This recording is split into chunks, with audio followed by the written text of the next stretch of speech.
नमस्कार, मैं SKP triple S point में आपका स्वागत करता हूं। परसेंटेज पार्ट 6 के इस वीडियो में मैं ऐसे क्वेश्चंस लिया हूं जो इनकम, एक्सपेंडिचर और सेविंग पर बेस्ड हैं। यानी आपकी आय क्या है, खर्च कितना होता है और बचत क्या होती है। इस पर आधारित कुल 15 क्वेश्चंस इस वीडियो में लिए हैं और हम लोग ये देखेंगे कि इन क्वेश्चंस को सॉल्व करने में कौन सी ट्रिक्स और कंसेप्ट यूज किया जाएगा जो इसको बहुत शॉर्ट टाइम में, बहुत कम समय में इसे सॉल्व कर देगा। और मैं ऐसा कोई ट्रिक आपको नहीं बताऊंगा जो बाद में आप भूल जाएं। यहाँ जो भी कुछ ट्रिक्स और मेथड आपको मैं बताऊंगा वो आपको याद रहेगा, बिल्कुल कंसेप्चुअल बेस्ड रहेगा। उसमें किसी प्रकार की कोई ऐसा कंसेप्ट नहीं रहेगा कि एग्जाम में आते समय आप बिल्कुल भूल जाएं। तो मैं इससे बचना चाहूंगा और ऐसा सरल ढंग से, ऐसा इजी वे में मैं आपको इसके सॉल्यूशन बताऊंगा कि आप खुद इसे बहुत बेहतर ढंग से समझ करके और इस तरह के क्वेश्चन बहुत इजीली कर सकेंगे। तो आइए पहला क्वेश्चन हम लोग परसेंटेज पर देखते हैं। देखिए, पहले क्वेश्चन में दिया है कि हरिलाल ने 40% मशीनरी में, 25% बिल्डिंग में और 15% कच्चे सामान में तथा 5% फर्नीचर में खर्च किया। यदि उसके पास 1305 रुपये बचे हों तो उसके पास कुल कितना धन था। देखिए, ये सारा धन जो उसने खर्च किया है इसको हम लोग जोड़ लेंगे। जैसे हम ये कहें, ये बस परसेंटेज में दे दिया है कि आपके पास 100 रुपया था, आप 40 रुपया, 25 रुपया, 15 रुपया और 5 रुपया आपने खर्च किया और कितना बच गया वो बता दिया है। तो कितना धन था ये बताना था। तो खर्च किया हुआ बचा हुआ धन आपको मालूम हो गया। तो आप जानते हैं एक फार्मूला की जो इनकम होता है, इनकम बराबर होता है एक्सपेंडिचर, यानी जो खर्च हुआ वो, और प्लस सेविंग, यानी जो आय होती है वो खर्च और बचत इनके योग के बराबर होती है, इनके सम के बराबर होती है। तो यहां पर आपको आय जो है, खर्च जो है वो परसेंटेज में दिया हुआ है। तो 40 प्लस 25 प्लस 15 प्लस 5, देखिए 15 और 25 मिलके 40, 40, 40, 80 और 5, 50, यानी 85% उसने खर्च कर दिया। तो कितना परसेंट बचा होगा? तो जो बचा है वो कितना होगा? 100 में से 85 निकाल दीजिए तो बचत हो गया 15%। तो ये 15% जो परसेंटेज में बचत है वही यहाँ पर रुपया में दिया हुआ है। तो ये किसके इक्विवेलेंट हो गया है? ये 1305 के इक्विवेलेंट हो गया। अब आपको पूछ रहा है कितना धन चाहिए, तो 100% आपको निकालना है। तो 100% बराबर क्या होगा? 100 गुणे 1300, 5/15। अब देखिए, इसे 5 से आप काट दीजिए, 5 तिहाई 15 और 20 पाँचे 100, और 3 से ये कट जाएगा, 3 चौके 12, और देखिए यहाँ पर 10 हो जाएगा, 3 तिहाई 9 और 3 पाँचे 15। तो ये 2 से गुणा कर दीजिए, 2 पाँचे 10, 2 तिहाई 6, 1 7, 2 चौके 8। तो 8700 उसके पास कुल धन था। ये इसका आंसर हो गया। आइए नेक्स्ट क्वेश्चन हम लोग देखते हैं। राधा अपने वेतन का 40% भोजन पर, 20% मकान पर किराए पर और 10% मनोरंजन पर तथा 10% परिवहन पर व्यय करती है, यानी खर्च करती है। यदि माह के अंत में उसकी बचत 1500 रुपया है तो मासिक वेतन कितना है? देखिए, ये सारा खर्च उसका महीने वाला है। तो सारा खर्च आप जोड़ लीजिए, 40 प्लस 20 प्लस 10 प्लस 10। देखिए 40 20 60 और 20 80, 80% उसका खर्च हो गया। तो बचत कितना हुआ? तो बचत हुआ, यहां से 100 में से 80 निकाल देंगे तो 20% बचत हुआ। यही जो 20% बचत है इसी को रुपया में दिया हुआ है 1500। तो आपको उसका मासिक वेतन यानी इनकम निकालना है, यानी 100% निकालना है।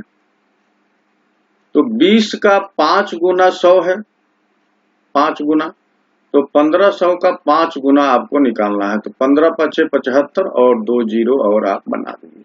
तो 7500 रुपया उनका मासिक वेतन है। तो आई होप कि आपको बिल्कुल इजली ढंग से ये बात समझ में आ रही होगी। यहाँ कोई भी चीज आपको रटने वाली नहीं है, बिल्कुल इजी वे में और बहुत शार्ट तरीके से मैं आपको बता रहा हूँ। आइए नेक्स्ट क्वेश्चन हम लोग देखते। अब इस क्वेश्चन में देखिए, एक व्यापारी अपनी पूंजी का 50% अपने कार्यकर्ताओं के वेतन पर तथा पूंजी का 33.1/3% वस्तुओं की खरीद पर व्यय करता है। यदि उसके पास 6000 रुपया नगद बचे हों तो उसकी पूंजी क्या है।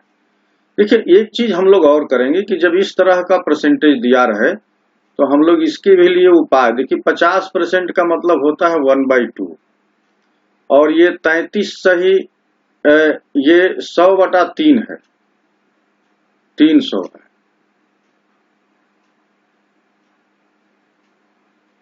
देखिए 33 या 99 और 100/300 ये प्रतिशत हो गया। तो ये 1/3 के बराबर है, यानी 33 सही 1/3% को 100/300 लिख सकते हैं, इसे 1/3 कह सकते हैं।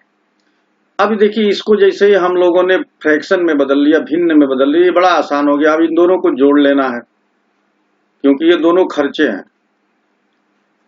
तो देखिए, ये 3 धन 2 और इसका 6 जो है एलसीएम आ गया, तो 5/6। 5/6 खर्च हुआ है, तो बचत कितना हुआ।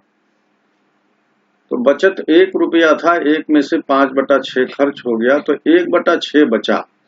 अब 1/6 जो है ये बच गया, तो 1/6 के बराबर ही ये 6000 है।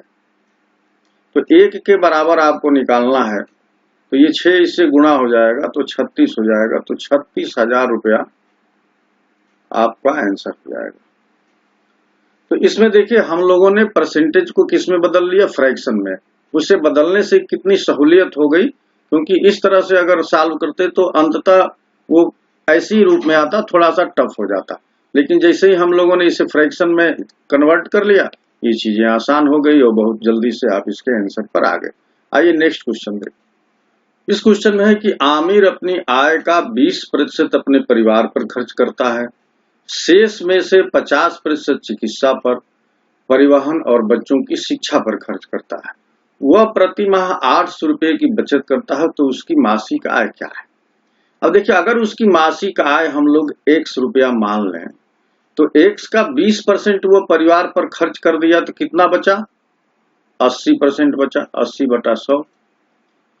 और जो बचा उसका 50% वो चिकित्सा और परिवहन पर खर्च कर दिया, तो कितना बचा, 50% खर्च कर दिया तो 50% बचा। और ये पूरी उसकी बचत है, और ये बचत आपको दिया हुआ है कितनी है, वो 800 रुपये के बराबर है। तो इसको हम लोग 800 रुपये के बराबर कर देंगे। देखिए, जो खर्च कर दिया वो तो निकाल देंगे। तो 100 रुपया उसके पास था और 20% खर्च हो गया, तो 80% बचा। और जो बचा उसका 50% वो चिकित्सा परिवहन पर खर्च कर दिया, तो 50% बचा। और ये जो बचा है वही 800 रुपया है। तो हम लोग इसे ऐसे सॉल्व करते हैं। अब देखिए, इसको चाहे तो आप काट सकते हैं, ये दोनों जीरो से ये पूरा दोनों जीरो काट सकते हैं, और ये 8 पचे 40 और 40 दूनी 80। तो देखिए ये क्या हो जाएगा, ये 100 आकर के इधर गुणा हो जाएगा और नीचे जो है 40 आ जाएगा। तो 40 दूनी 80, 20 और 100 इससे गुणा हो गया, तो ये हो गया 2000 रुपया। तो x की वैल्यू यानी उसकी जो मासिक आय है वो 2000 है। इसको एक और तरीके से कर सकते हैं, डायरेक्ट x की वैल्यू अगर निकालना है तो ये जो 800 है, इसी को जो हम लोग यहाँ ऊपर लिख रहे हैं उसे नीचे लिख देना है, 100/80 और 100/50। जो बच रहा है शेष जो, उसको सॉल्व कर दीजिए। देखिए 80 से 80 ये कट जाएगा, तो यहाँ पर बचेगा 10 और 50 दूनी 100। और देखिए ये 2 जीरो 1 जीरो ये और 2 ये मिलके 2000। तो इस तरह से भी इसे कर सकते हैं। आइए नेक्स्ट क्वेश्चन देखते हैं। चैताली अपनी मासिक आय का 20% भोजन पर खर्च करने के बाद शेष धनराशि, देखिए शेष शब्द आ रहा है, 20% खर्च हो गया तो 80% बचा। अब उस 80% का 1/4 बच्चों की शिक्षा पर और शेष धन का जो बचा उसका 50% परिवहन और स्वास्थ्य पर खर्च करने के बाद प्रति माह 1500 रुपये बचा लेती है। तो इसकी मासिक आय क्या है? देखिए बीच में ये 1/4 दे दिया है और 1/4 का मतलब होता है 25%। तो अब उसकी मासिक आय क्या है? तो 100 रुपया उसकी मासिक आय है। अब हम लोग जो दूसरा वाला मेथड यूज किए थे वो यहाँ पर कर लेंगे। तो ये 1500 रुपया है, गुणे यहाँ पर देखिए 20% खर्च हो गया तो 80% बचा, यानी 100/80 बचा। यहाँ पर 50% खर्च हो गया तो 50% यानी 100/50 बचा। अब देखिए इसको आप काट सकते हैं, 1 0 से 1 0 इसे काट दीजिए। 4 दूनी 8 और 25 चौके 100 और 25 दूनी 50, ये 4 हो गया। फिर ये 2 से 2 5 10 और ये 1500 जो है ये कट जाएगा। ये काटने में थोड़ी गड़बड़ी हो रही है, इसको मैं फिर से लिख लेता हूं।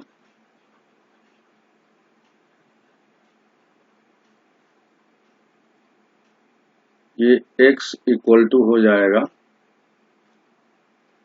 1500 गुणे 100/80 और यहाँ पर 50% है तो 50% बचेगा और ये हो जाएगा 50। और इसमें ये जो 1/4 था ये भी बचा है तो ये हो जाएगा 100/75, यानी 25 खर्च हो गया है तो 75 बचा है। इसको लास्ट में लिखना चाहिए था लेकिन ये मैं मिस कर रहा था इसलिए। अब देखिए इसको हम लोग काट सकते हैं, 1500 एक बार ले जाएंगे और 15 5 75 5 बार में कट गया और ये 20 बार में कट जाएगा और 20 चौके 80 और 25 चौके 100, तो ये हो जाएगा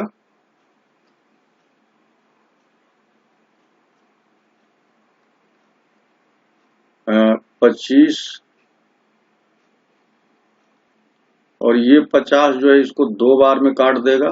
25 दूनी 50 और 2 0 यहां से, तो ये 5000 रुपया आ गया जो कि पहला आंसर है।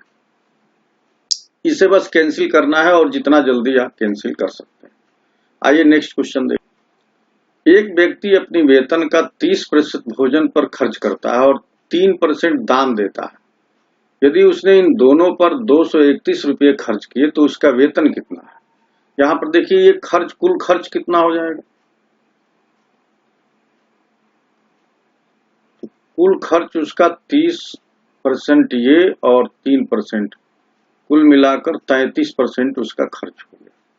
यदि उसने इन दोनों पर 231 रुपये खर्च किए तो वैसे तो 33% खर्च हो रहा है परसेंटेज में और रुपए में 231 के बराबर है, तो ये 33% इक्वलेंट है 231 के। तो 100% आपसे पूछा जा रहा है तो 100 गुणे 231 अपान 33। देखिए 7 बार में ये कट जाएगा और ये हो जाएगा 700 रुपया। तो 700 रुपया उसका वेतन था। आइए नेक्स्ट क्वेश्चन देखते हैं। एक क्लर्क की मासिक आय 8420 रुपया है। यदि वह अपनी मासिक आय का निश्चित प्रतिशत भाग बचत करता है जिसके तहत 10 महीनों में उसकी कुल बचत 421 रुपये होती है, तो बतावें कि वह अपने आय का कितना प्रतिशत प्रति माह बचाता है। देखिए उसकी मासिक आय ये है और 10 महीनों में उसकी कुल बचत ये हुई है, तो 10 महीनों में उसकी बचत ये हो गई और कुल मासिक आय उसकी ये है। तो या तो 1 महीने की उसकी बचत निकाल लीजिए, यहां से 10 से गुणा कर भाग दे देंगे तो पता चल जाएगा, और या ये मासिक आय इसकी है तो 10 महीने का उसका कितना इनकम हुआ वो पता चल जाएगा। तो दोनों तरीके से इसमें आप काम कर सकते हैं। देखिए क्लर्क की मासिक आय इतनी है तो 10 माह का वेतन कितना हो जाएगा?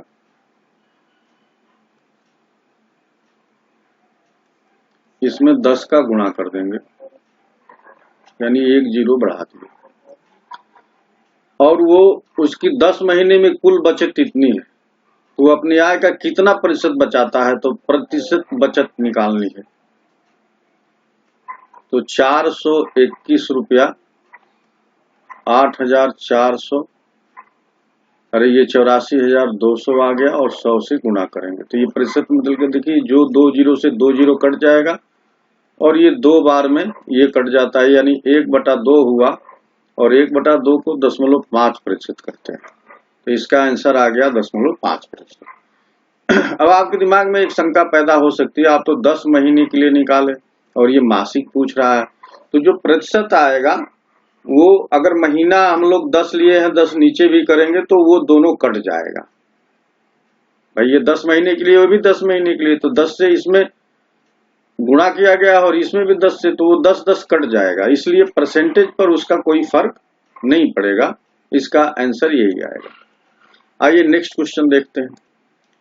मेरे खर्च और बचत के बीच 3:4 का रेशियो है, यानी एक्सपेंडिचर और सेविंग, खर्च और बचत 3:4 का रेशियो। यदि यह अनुपात 4:3 करना हो, यानी ये चाहते हैं कि अब ये 4:3 रहे, तब खर्च में कितने प्रतिशत की वृद्धि करनी होगी।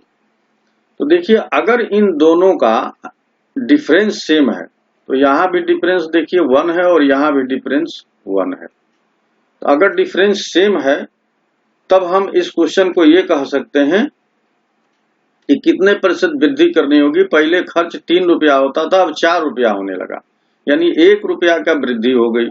तो 1 रुपया की वृद्धि किसके सापेक्ष होगी, 3 के सापेक्ष। तो पहले खर्च 4 रुपया होता था, 3 रुपया होता था, अब 4 रुपया हो रहा है, यानी 1 रुपये की वृद्धि हो रही है, और ये 3 है, तो 1 रुपये की वृद्धि यानी 1/3 हो गया, और इसको प्रतिशत में जब हम लोग बदलेंगे तो 33.33% जो है इनके खर्च में वृद्धि हुई। यहां पर डिफरेंस सेम होना जरूरी है, अगर सेम नहीं रहता तो सेम बनाना पड़ता। तो पहले 3 रुपया खर्च हो रहा था, अब 4 रुपया, यानी 1 रुपये की वृद्धि हो गई, और किसके सापेक्ष निकालेंगे, पिछले वाले के सापेक्ष। तो ये 3 रुपया पर 1 रुपये की वृद्धि हो रही है, तो 100 रुपये पर तो इसका परसेंटेज इंक्रीमेंट आ गया। आइए नेक्स्ट क्वेश्चन देखते हैं। इस क्वेश्चन में देखिए, ए का वेतन बी के वेतन का 25% है, बी के वेतन सी के वेतन का 40% है। यदि तीनों के मासिक वेतन का योग 12,000 रुपये हो, तो ए का मासिक वेतन क्या है। तो इसमें एक सबसे आसान तरीका है कि ए बी सी हम लोग यहां मान लेते हैं, और सी का वेतन हम लोग मान लिए कि 100 रुपया है, ये मान लिया गया। तो यहां पर देखिए, बी का वेतन सी के वेतन का 40%, तो अगर ये 100 रुपया है तो ये 40% यानी 40 रुपया इसका हुआ, और ए का वेतन बी के वेतन का 25% है, तो ए का वेतन यानी 40 का 25%, 25/100, देखिए 25 चौके 100 और 10, ये 4 दहम में 40, ये 10 आ गया, तो ए की वैल्यू आ गई 10। ए 10 है, बी 40 है और सी 100 है, तो ये तीनों का योग कितना हो जाएगा, यानी ए प्लस बी प्लस सी का योग कितना हो गया, तो 40 10 50, और ये 150 आ गया, यानी 150 रुपया आ गया। ये 150 रुपया यहाँ 12,000 के बराबर है, तीनों का मासिक वेतन 12,000 के बराबर, तो ये 150 जो इक्विवेलेंट है वो 12,000 के है। तो हम लोगों को ए का मासिक वेतन निकालना है, और ए का मासिक वेतन कितना है, 10 है। तो देखिए, एक बराबर यहां से हो जाएगा 15/8 20 से, देखिए 1 जीरो से काट दीजिए, तो ये हो जाएगा 80 रुपया। एक 80 के बराबर है, आपकी 10 की वैल्यू निकालनी है, तो 10 जो है 800 के बराबर हो जाएगा। तो ए का जो मासिक वेतन है वो 800 रुपये है, और ये आसानी से आप समझ लीजिए कि एबीसी हम लोगों ने मान लिया। सी को 100 क्यों मानते हैं, जो लास्ट वाला रहता है जिससे सारी चीज की तुलना हो रही है, उसी को 100 माना जाता है। तो यहां पर देखिए, ए जो है ए की तुलना बी से हो रही है, बी की तुलना सी से हो रही है, सी सबसे लास्ट में, तो सी को ही हम लोग मानेंगे। तो यहां सी को 100 मानने से काम बहुत आसान हो गया। आइए अगला क्वेश्चन देखते हैं। ए के वेतन का 30%, बी के वेतन के 3/5 के 20% के बराबर है। यदि बी का वेतन 2400 रुपये हो तो ए का वेतन क्या होगा? मान लीजिए ये ए का वेतन ए ही है, इसका 30% का मतलब क्या हुआ? ए का 30%, यहां प्रतिशत चिन्ह, बराबर है बी के 3/5, यानी ये बी है, इसका 3/5 का 20%। देखिए ये जो प्रतिशत का चिन्ह है ये दोनों तरफ है, तो ये हम लोग इसको कैंसिल कर सकते हैं, ये कैंसिल हो गया। अब ये देखिए 0 है तो ये 0 भी कैंसिल कर दीजिए, ये 3 है तो 3 से 3 भी कैंसिल हो गया, तो ये 5A जो है 2B के बराबर हो गया, यानी A और B में एक संबंध हो गया। तो 5A बराबर 2B, तो A बराबर कितना हुआ? 2B बराबर 5, और B की वैल्यू दिया है 2400, यानी 2 गुणे 2400 बटा में 5। देखिए 5 से ये 24 कट जाएगा, 5 चौके 20 और 5 8 40, 480, और 2 8 16, 2 चौके 8 9, तो 960 रुपया ये आ गया ए का वेतन। तो इसमें जो बात कही जाए, देखिए दोनों और परसेंटेज था तो परसेंटेज कैंसिल हो गया, बाकी चीजें कैसे कैंसिल हो रही हैं वो आप देख रहे हैं। क्वेश्चन में जैसा कहा जा रहा है वैसे ही किया जा रहा है, यहाँ कोई फार्मूला यूज नहीं किया जा रहा। तो आइए नेक्स्ट क्वेश्चन देखते हैं। ए की आय बी की आय से 20% कम है और ए की आय सी की आय से 10% कम है। यदि सी की आय 180 हो तो ए की आय क्या होगी? यानी हम ए बी सी की बात कर लेते हैं। ए की आय बी से 20% कम है और ए की आय सी से 10% कम है। तो इसमें देखिए ए और सी की बात पूछी जा रही है और ए की आय निकालनी है, तो हम सी को 100 मान लें और इससे 10 में देखिए ए की आय सी से 10% कम है, तो 10% कम है, यानी इसकी आय कितनी हो गई? ए की आय हो गई 90 और सी की आय हो गई 100। सी की आय दिया है 180, यानी 100 इक्वलेंट है 180 के, तो 90 की वैल्यू निकालनी है, तो 90 इक्वलेंट कितना हो जाएगा? तो 90 गुणे 180 बटा 100। देखिए एक एक जीरो से 2 जीरो कट जाएगा और 18 9 62 से 162 रुपया आ गया, 162 रुपया। आइए नेक्स्ट क्वेश्चन देखते हैं। ए की आय बी की आय से 20% कम है तथा बी की आय सी की आय से 10% कम है। तो सी की आय अगर 3600 रुपये हो तो ए की आय क्या हो? फिर हम लोग ए बी और सी मान लें। सी देखिए लास्ट में है तो सी को हम 100 मान लेते हैं।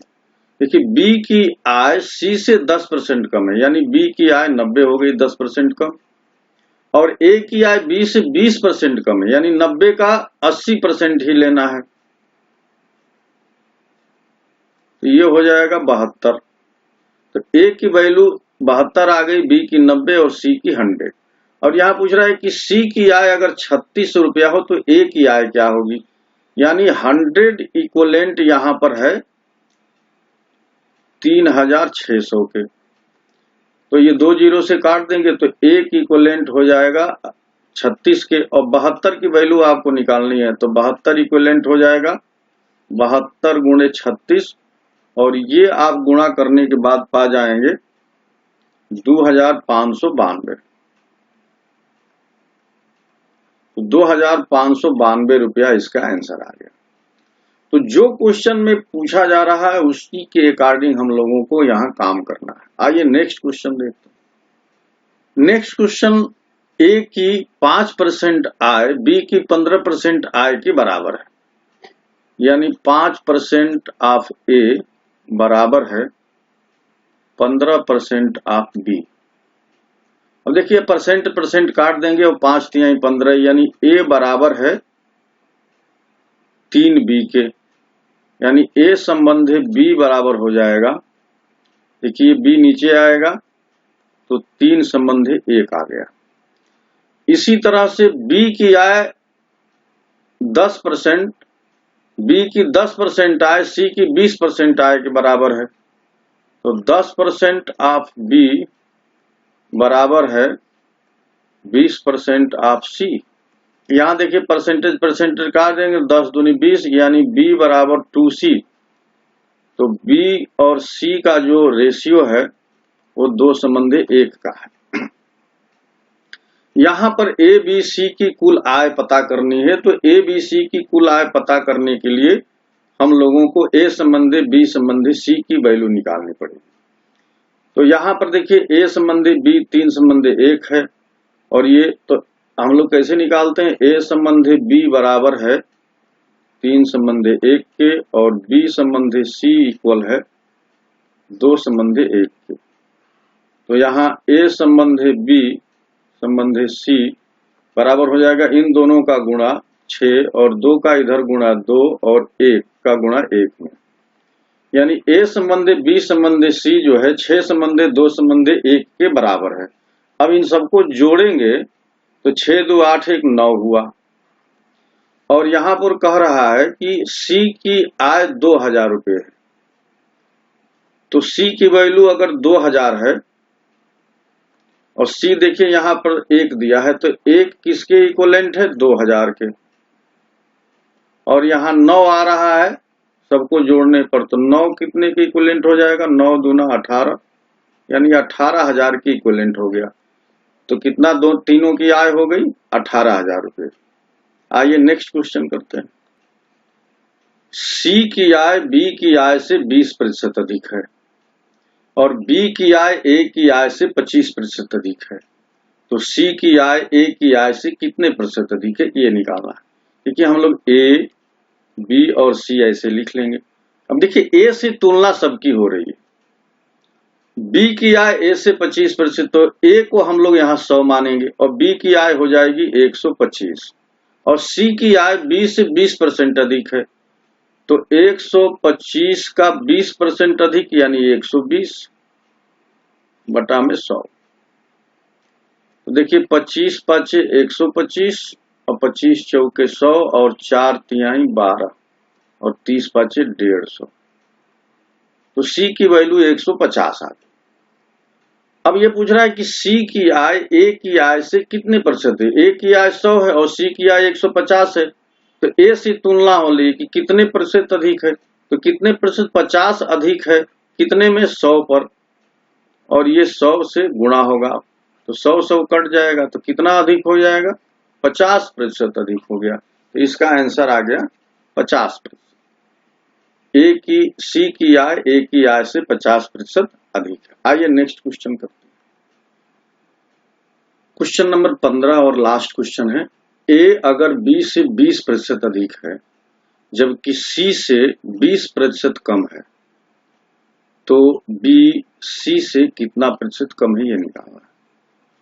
देखिए A B से 20% अधिक है, तो 20% को हम लोग भिन्न में बदल लेंगे, तो ये 1/5 हो जाएगा। ये जो 5 है ये B है और A की वैल्यू हो जाएगी 6, तो A संबंधी B का जो रेशियो है वो 6 संबंधी 5 का आ गया। अब देखिए A C से 20% कम है, तो यहां पर C की वैल्यू हो जाएगी, A की वैल्यू 4 हो जाएगी, A संबंधी C बराबर, A की वैल्यू 4 हो गई और C की वैल्यू 5 हो गई। हम लोगों को निकालना है A संबंधी B संबंधी C,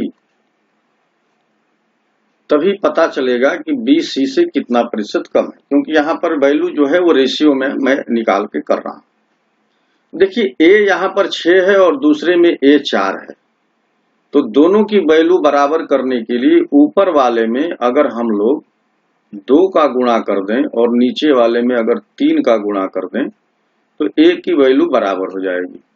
तो देखिए यहां पर 2 का गुणा करेंगे तो 2 छके 12, और इसमें भी गुणा होगा बी में, तो 2 5 10 ये हो गया, और सी हो गया 3 5 15 और 3 चौके 12, ए की वैल्यू बराबर और सी की वैल्यू आ गई 15। तो देखिए सी 15 है और बी 10 है। तो पूछ रहा है कि बी सी से कितना प्रतिशत कम है। तो यहाँ पर बी जो है सी से 5 कम है, सी से तुलना हो रही है, तो अब प्रतिशत में पूछा जा रहा है। तो 5 कम है और ये 15 है, गुणे 100। देखिए 5 तिहाई 15 यानी 100/3, और 100/3 को हम लोग क्या लिखते हैं, 33 सही 1/3%। तो इसका आंसर आ गया 33 सही 1/3%। तो इस क्वेश्चन को अगर रेशियो में हम लोग कन्वर्ट कर लिए तो थोड़ा सा आसान हो गया। फ्रेंड्स, ये सॉल्यूशन और ये वीडियो आपको कैसा लगा, जरूर अपना रिस्पांस दीजिएगा। अगर ये अच्छा लगा तो जरूर लाइक भी कीजिएगा, ताकि मुझे प्रोत्साहन मिले और मैं आपके लिए इसी तरह की वीडियो सरल ढंग से प्रस्तुत करता रहूं। वीडियो देखने के लिए आप सभी को बहुत बहुत धन्यवाद। नमस्कार।